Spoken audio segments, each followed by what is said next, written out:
स्वागत है आप सबका आपके चैनल एडवेंचर एकेडमी पर। आज है 16 जुलाई और 15 और 16 जुलाई का वीडियो मैं इसी वीडियो में इंक्लूड कर रहा हूं क्योंकि 15 जुलाई को किसी कारणवश वीडियो अपलोड नहीं हो पाया। तो चलिए देखते हैं, एक एक प्रश्न को समझते हैं दोनों दिनों के।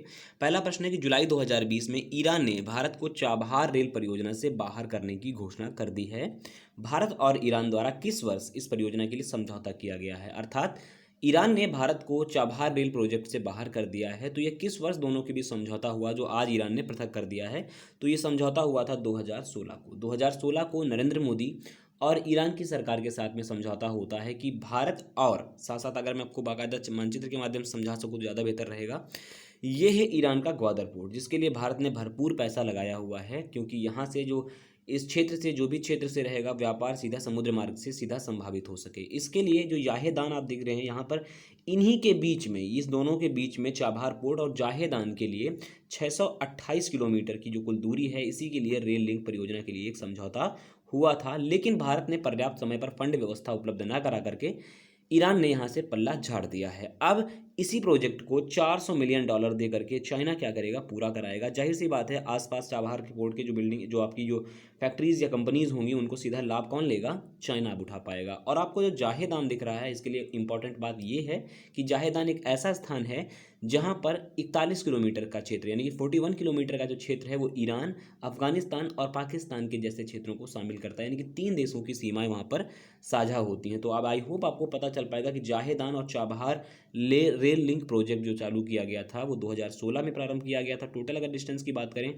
तो टोटल 628 किलोमीटर का प्रोजेक्ट है। ठीक है, ईरान की राजधानी है तेहरान।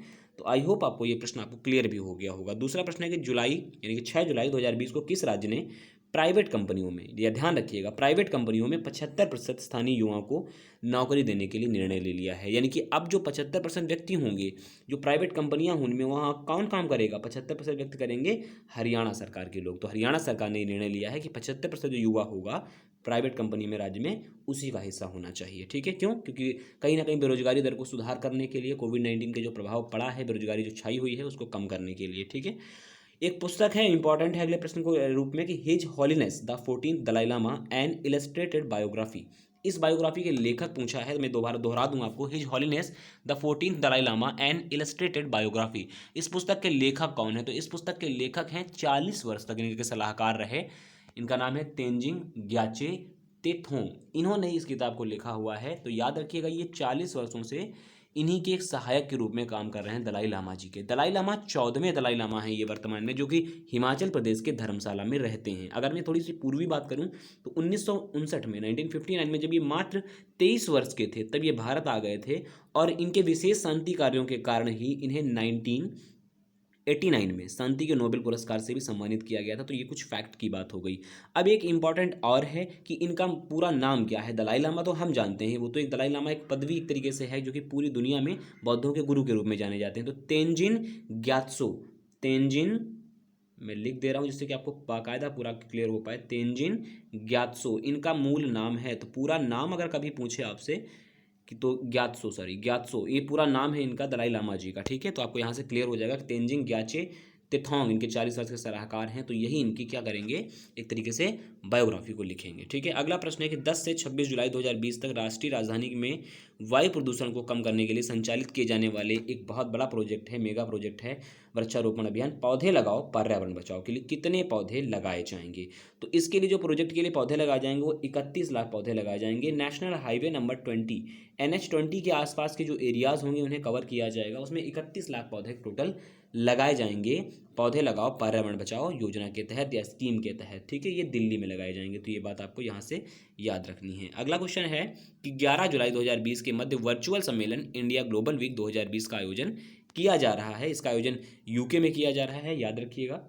तो जो आयोजन किया जा रहा है, इसमें मेन रूप से विषय क्या है पूछा जा रहा है कि बताइए इसका विषय क्या है। ये इंपॉर्टेंट है आप सबके लिए कि इसका विषय क्या है। तो याद रखिएगा, तो इसका विषय है पुनः प्रवर्तक बने भारत और बेहतर नया विश्व। ये एक तरीके की क्या है, एक तरीके का पूरा इसका थीम है, विषय है। ये देखिए, आप देख भी पाए, #be the revival India as a better new world, ये इसकी थीम है। थीम बहुत इंपॉर्टेंट होती है। इसका उद्घाटन वर्चुअल मोड से किसने किया है? नरेंद्र मोदी जी ने इसका वर्चुअल मोड से उद्घाटन किया है। तो ये याद रखेंगे, इंपॉर्टेंट है आप सबके लिए।